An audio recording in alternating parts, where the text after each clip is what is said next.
The London Top Show is brought to you by My Store app. Cooker की अगली सीटी से पहले ना ये ढाबा ऑनलाइन कर देना है।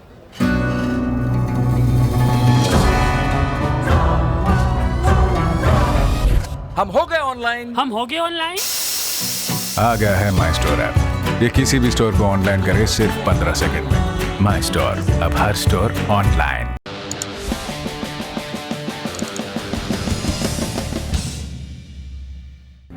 नमस्कार, सौरभ द्विवेदी नाम है हमारा और आप देख रहे हैं लल्लन टॉप शो। अरुणाचल प्रदेश में चीन की घुसपैठ, कृषि कानूनों पर विवाद, पटना में हुई एक सुपारी किलिंग और तमिलनाडु और कर्नाटक के नेताओं की दिल्ली में गृह मंत्री और प्रधानमंत्री से बैठक, ये सारी खबरें एक तरफ और बॉर्डर गावस्कर ट्रॉफी में भारत की शानदार जीत एक तरफ। इस जीत का उत्सव मनाएंगे और बाकी जरूरी खबरें भी बताएंगे, लेकिन सबसे पहले देखिए ये वीडियो। दिनांक 10/1/21 को हमने अवैध उत्खनन करते हुए और वन भूमि में मार्ग बनाते हुए जेसीबी और ट्रैक्टर जब्त किया, जिसका प्रकरण वन अपराध प्रकरण क्रमांक 461/23 दर्ज है, जिसको दिनांक 11/1/2021 को माननीय मंत्री सुश्री उषा ठाकुर एवं उनके कार्यकर्ता आए और जबरदस्ती परिसर से जेसीबी और ट्रैक्टर ट्राली दोनों उठा के ले गए। किनके थे जेसीबी और क्या कर रहे थे, कुछ बता पाएंगे? ये उत्खनन कर रहे थे, वन भूमि में उत्खनन कर रहे थे और मार्ग बना रहे थे। ये कहाँ पर? ये कक्ष क्रमांक 66 गाजबैड़ी जी। इसके बाद ये उसको जब्त करके हम यहाँ लाए, यहाँ से वो कल उठा ले गए। अब हमने इसकी सूचना वन विभाग में एवं थाने में रिपोर्ट दर्ज कराने गए कल। तो कल आवेदन हमारा रख लिया गया और बोले कि कल हम आपको इसकी रिसिप्ट देंगे बड़े अधिकारियों की से चर्चा करने के पश्चात। आज हम फिर गए जब, तो उनने एक 2 स्टार थे थानेदार, उनके द्वारा हमारा आवेदन उनने अधिकारियों से पूछ के हमारा आवेदन वापस कर दिया और उनने कायमी नहीं की। बोले ये आप विभाग से आएगा आपके, इसके बाद एसपी के पास से हमारे पास लिखित में आएगा, तब हम कार्रवाई करेंगे। लल्लन टॉप शो नियमित रूप से देखते होंगे तो आपको ये चेहरा देखा देखा लगा होगा। ये मध्य प्रदेश वन विभाग में deputy forest ranger Ram Suresh हैं। हमने 13 जनवरी को आपको इनके बारे में बताया था। डेप्यूटी रेंजर साहब के विभाग ने 10 जनवरी को छापा मारकर अवैध माइनिंग करती ट्रैक्टर ट्रॉली और जेसीबी को पकड़ा था। 11 जनवरी की रात शिवराज सिंह की कैबिनेट में संस्कृति मंत्री उषा ठाकुर 3 दर्जन समर्थकों के साथ वन विभाग के दफ्तर पहुंचती हैं। वहां मौजूद सरकारी कर्मचारियों को डरा धमकाकर जेसीबी और ट्रैक्टर ट्रॉली छुड़ा ले जाती हैं। डेप्यूटी रेंजर साहब पुलिस थाने पहुंचते हैं तहरीर लिखाने के लिए। एफआईआर नहीं लिखी जाती। वन मंत्री कहते हैं कि हम जांच कराएंगे।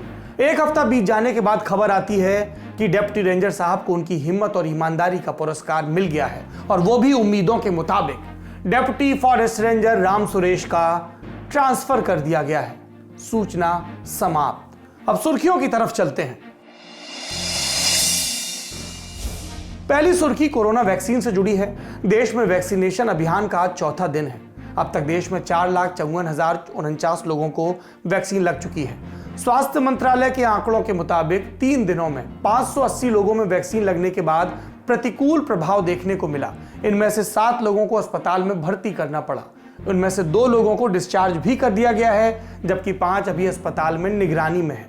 कल यानी 18 जनवरी को कर्नाटक के बेल्लारी से खबर आई कि 43 साल के नागार्जुन की मौत हो गई। नागार्जुन 16 जनवरी को वैक्सीन लेने वालों में शामिल थे। उनकी मौत की वजह हार्ट अटैक बताई जा रही है। नागार्जुन की मौत पर कर्नाटक के हेल्थ मिनिस्टर ने कहा कि हार्ट अटैक वैक्सीन की वजह से नहीं हुआ। मीडिया के मित्रों से रिक्वेस्ट भी की कि वे इसे वैक्सीन से न जोड़ें। उन्होंने शनिवार को वैक्सीन ली थी और तब उन्हें कोई परेशानी नहीं थी, ये बात कही गई। दूसरी सुर्खी तमिलनाडु से है। यहाँ के मुख्यमंत्री ई के पलानीस्वामी ने दिल्ली में आज सुबह प्रधानमंत्री नरेंद्र मोदी से मुलाकात की। इससे पहले सोमवार शाम को उन्होंने गृह मंत्री अमित शाह के साथ भी बैठक की थी। बैठक की वजह यह बताई गई कि पलानीस्वामी प्रधानमंत्री को चेन्नई में बने जयललिता मेमोरियल और कुछ दूसरी सरकारी योजनाओं के उद्घाटन का निमंत्रण देने आए हैं। लेकिन इस मुलाकात को अप्रैल मई में होने वाले विधानसभा चुनावों से भी जोड़कर देखा गया। अगले हफ्ते शशिकला नटराजन बेंगलुरु की जेल से रिहा हो रही हैं, उनका एंगल भी है। शशिकला नटराजन तमिलनाडु की पूर्व मुख्यमंत्री जयललिता की करीबी थी। AIADMK में जयललिता के दौर में वो नंबर 2 मानी जाती थी।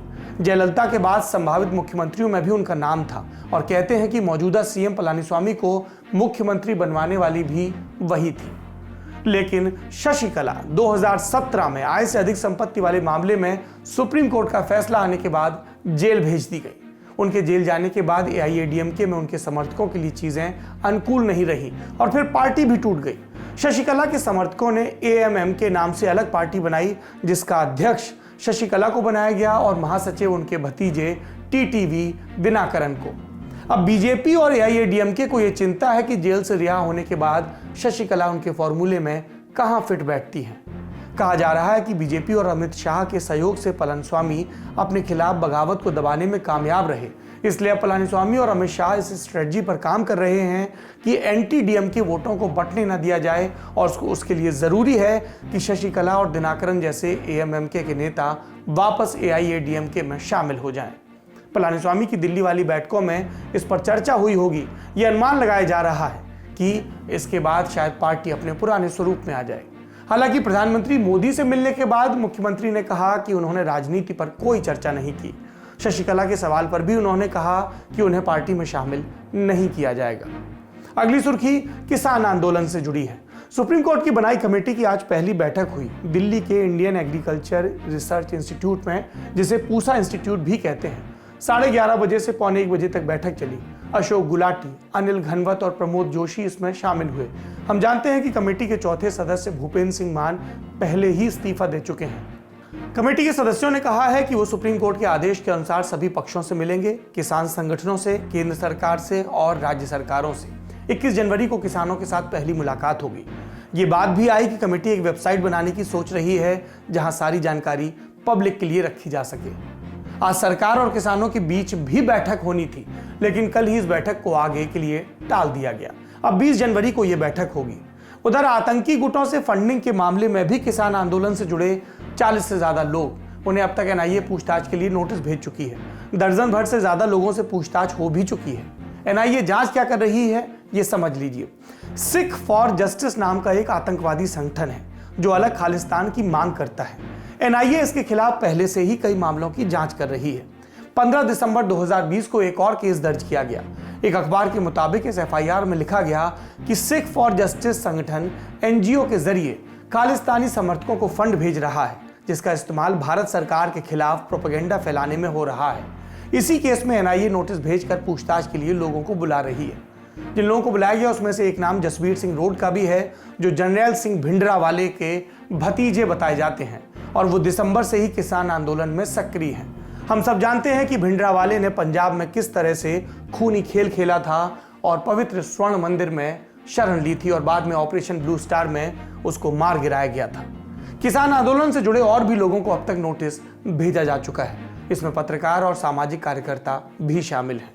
अगली सुर्खी TRP में हुए घोटाले की जांच को लेकर है। न्यूज ब्रॉडकास्टर्स एसोसिएशन यानी कि NBA ने बार्क से रिपब्लिक चैनल की TRP रेटिंग सस्पेंड करने की मांग की है। बार्क यानी ब्रॉडकास्ट ऑडियंस रिसर्च काउंसिल। यह संस्था हर चैनल की हफ्ते के हिसाब से TRP जारी करती है, लेकिन रिपब्लिक टीवी के अर्णव गोस्वामी और बार्क इंडिया के पूर्व CEO पार्थो दासगुप्ता की कथित व्हाट्सएप चैट से कई खुलासे होने के बाद अब NBA ने रिपब्लिक चैनल की TRP के आंकड़ों पर सवाल उठाए हैं और पहले की रेटिंग वापस लेने और आगे जब तक मामला सुलझ नहीं जाता तब तक रिपब्लिक चैनल की रेटिंग जारी नहीं करने की बात कही है। NBA के प्रेसिडेंट अभी रजत शर्मा हैं। रजत शर्मा इंडिया टीवी नाम के एक हिंदी समाचार चैनल के एडिटर इन चीफ और चेयरमैन भी हैं।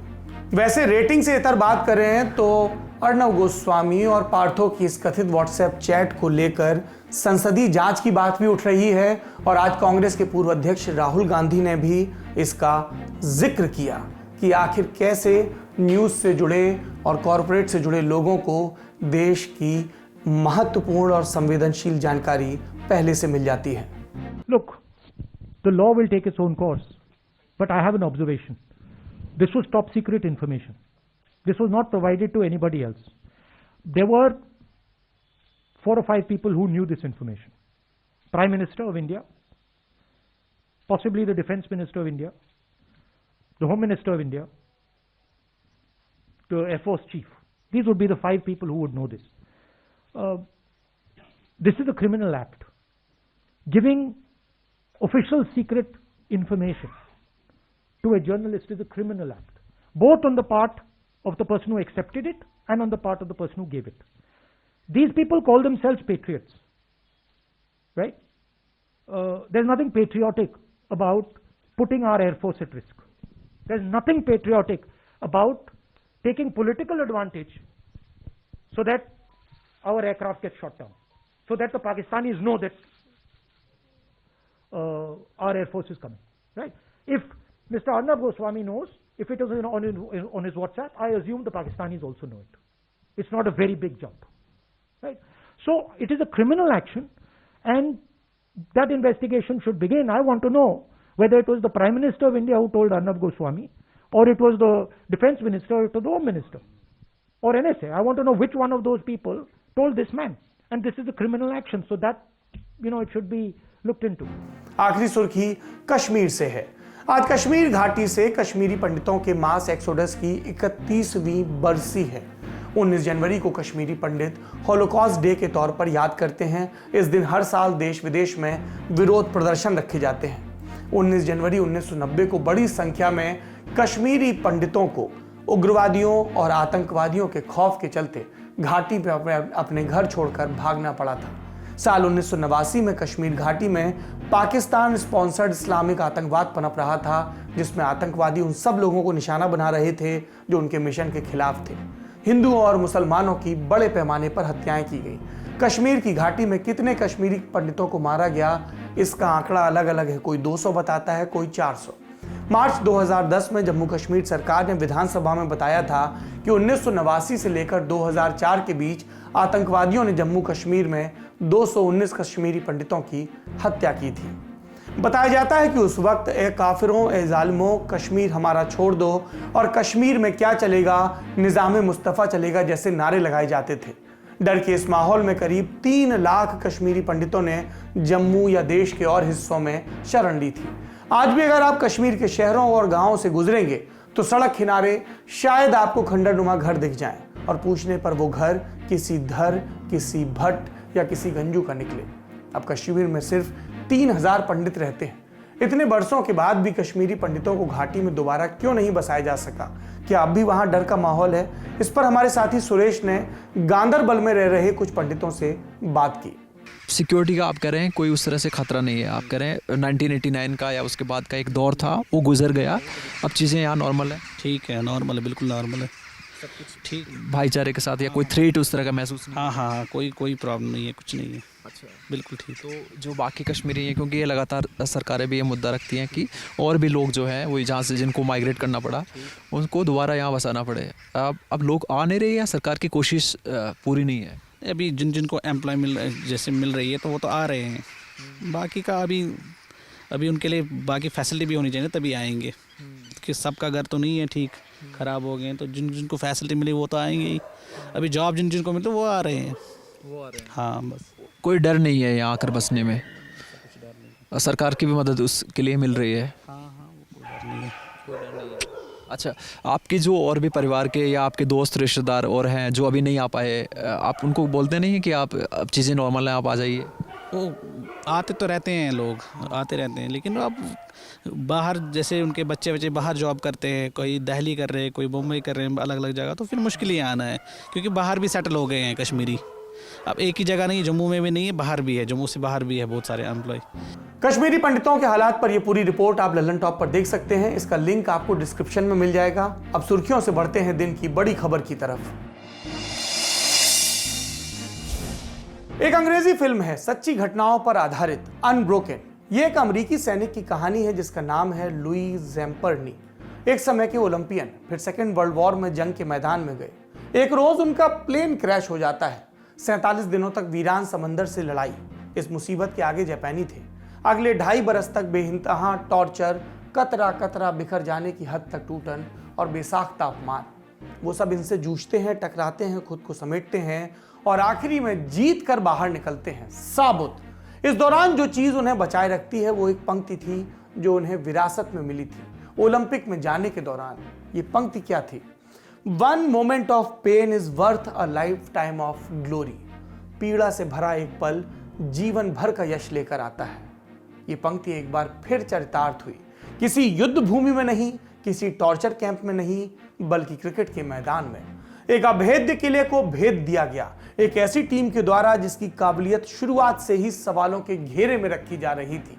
क्रिकेट की बारीकियों के उस्ताद भविष्यवाणियां कर बैठे, अपने कहे को पत्थर पर लिख दिया ताकि मिटाने की गुंजाइश न रहे। उन्होंने रेस शुरू होने से पहले ही विजेता का ऐलान कर दिया।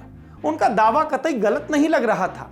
पहला टेस्ट एडिलेड ओवल का मैदान, समानांतर चल रही भारतीय टीम अचानक से बेपटरी हो गई। दबाव हावी हुआ, 36 के स्कोर पर पूरी टीम आउट। टेस्ट क्रिकेट के इतिहास का एक अनचाहा रिकॉर्ड अपने नाम दर्ज हो गया।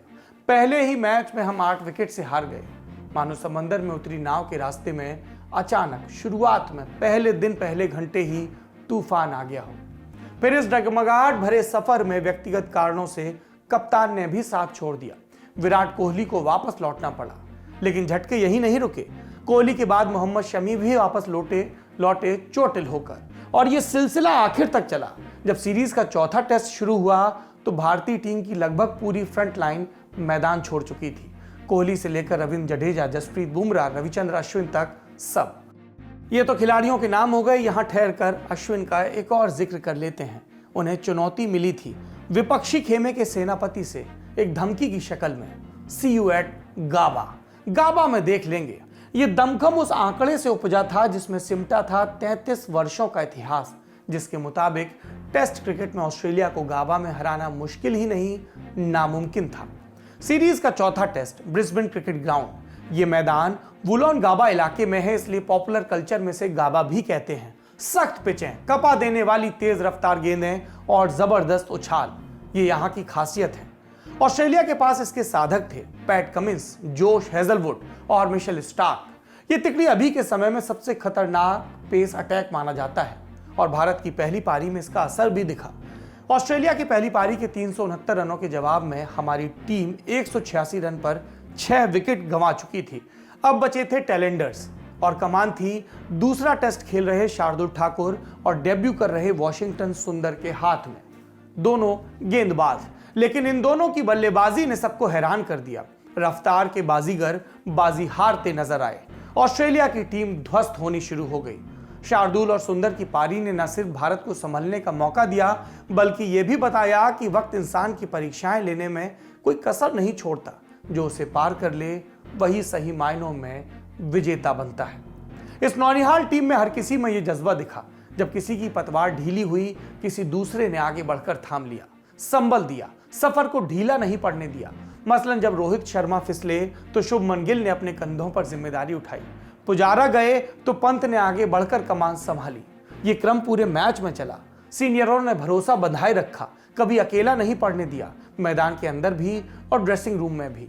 गाबा टेस्ट, या यूं कहें कि पूरी सीरीज के 2 झंडा बरदारों को इस वक्त याद करना चाहिए।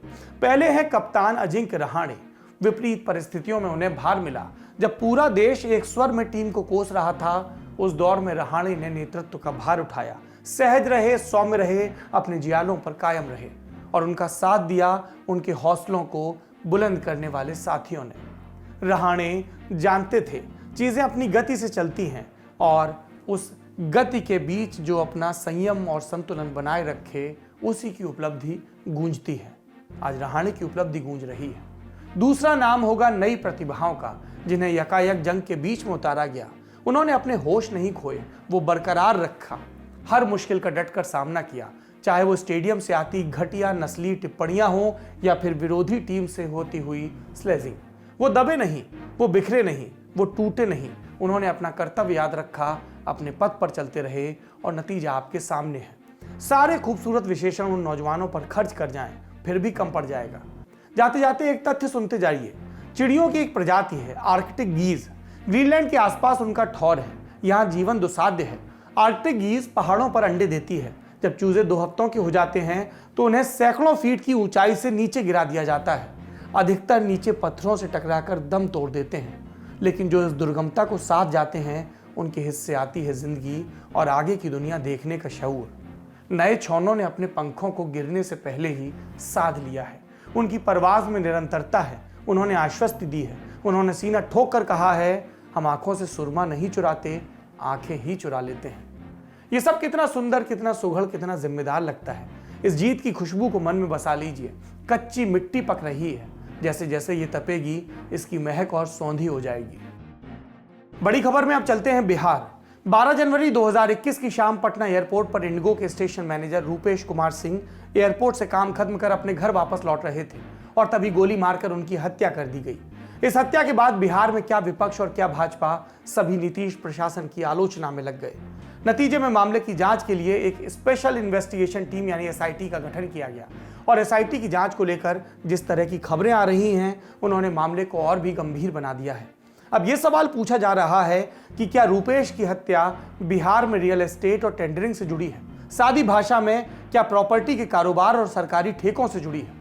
पटना में इंडिया टुडे से जुड़े संवाददाता रोहित कुमार सिंह की रिपोर्ट बताती है कि 18 जनवरी के रोज एसआईटी ने रूपेश सिंह मर्डर मामले में लघु सिंचाई विभाग, जल संसाधन विभाग और लोक स्वास्थ्य यांत्रिकी विभाग से जुड़े कई वरिष्ठ अधिकारियों से पूछताछ की।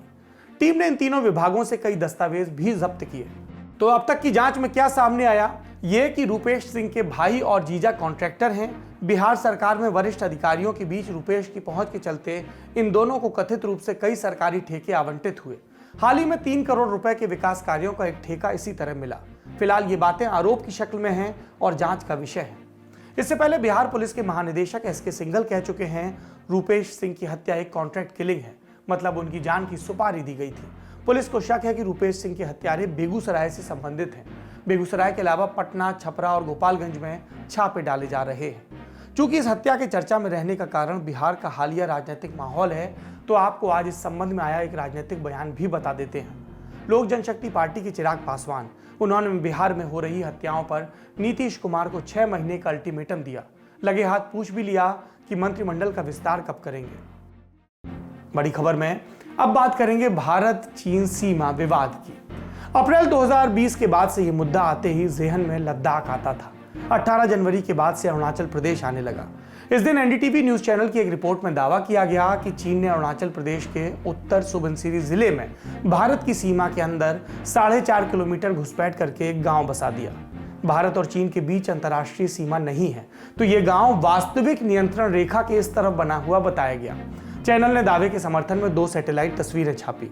अगस्त 2019 की तस्वीर में गांव नजर नहीं आ रहा है, जबकि नवंबर 2020 में पूरा गांव बसा नजर आता है, जिसमें 101 घर हैं। इस पूरे मामले में 24 घंटे के बाद एक नया इनपुट आया है। सामरिक मामलों पर ओपन सोर्स इंटेलिजेंस जुटाने वाले ट्विटर हैंडल डेट्रेस्फा ने एनडीटीवी की खबर में नजर आ रहे गांव की हाई रेजोल्यूशन तस्वीरें जारी कर दी। इसमें घाटी में एक नदी के किनारे जमीन समतल करके बनाए गए घर साफ नजर आते हैं। दूसरी तस्वीर में कुछ निर्माण होता दिख रहा है। इतना सब होने के बाद एक ही चीज बाकी थी, नेतागिरी। वो भी आज से शुरू हो गई। राहुल गांधी ने आज एक ट्वीट में चीन के कब्जे वाली खबर के साथ लिखा कि उनका वादा याद करिए, मैं देश नहीं झुकने दूंगा। इसके बाद उन्होंने प्रेस कॉन्फ्रेंस में भी आरोप दोहराए। चाइना हिंदुस्तान की कमजोरी को देख रहा है और समझ रहा है, और चाइना के पास एक साफ क्लियर स्ट्रेटेजिक विजन है। वो दुनिया को शेप करना चाहते हैं। हिंदुस्तान के पास कोई स्ट्रेटेजिक विजन नहीं है। हिंदुस्तान कभी ये करता है, कभी वो करता है, स्ट्रेटेजिकली काम नहीं कर रहा है। चाइना ने हिंदुस्तान को 2 बार टेस्ट किया है। एक बार ढोकलाम में टेस्ट किया है और अब लद्दाख में अपने ट्रूप्स डालकर टेस्ट किया है। वो टेस्ट कर रहा है, वो ऐसे देख रहा है। और मैं आपको बता रहा हूं कि अगर चाइना को क्लियर मैसेज हिंदुस्तान ने नहीं दिया, अगर हिंदुस्तान ने क्लियर अपने दिमाग में स्ट्रैटेजी नहीं बनाई चाहे वो मिलिट्री स्ट्रैटेजी हो, चाहे वो इकोनॉमिक स्ट्रैटेजी हो, चाहे वो जियोपॉलिटिकल स्ट्रैटेजी हो, तो चाइना चुप नहीं बैठेगा, चाइना इसका फायदा उठाएगा। और जब फायदा उठाएगा तब नुकसान हो जाएगा, तब आप उसको रोक नहीं पाओगे। इसीलिए मैं रिपीट करता जा रहा हूं, मैं रेड फ्लैग रेज कर रहा हूं सरकार के लिए। आपके जमीन के अंदर आ गए हैं, आपको लगता है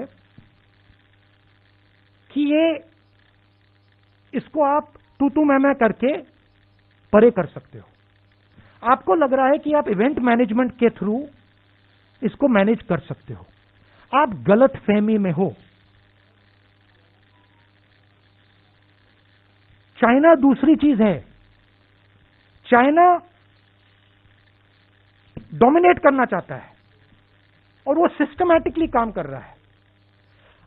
आपके शब्दों से कुछ फर्क नहीं पड़ने वाला है, आप मेरे बारे में कुछ भी बोल दो, कुछ फर्क नहीं पड़ने वाला है। आपका काम हिंदुस्तान की रक्षा करने का है, आप नहीं कर रहे हो। अब अगर राहुल कुछ कहें और उन्हें यह याद न दिलाया जाए कि 1962 का युद्ध उनके पूर्वज हारे थे, तो दिन पूरा नहीं होगा। यह काम किया भाजपा के अध्यक्ष जेपी नड्डा और सूचना प्रसारण मंत्री प्रकाश जावड़ेकर ने।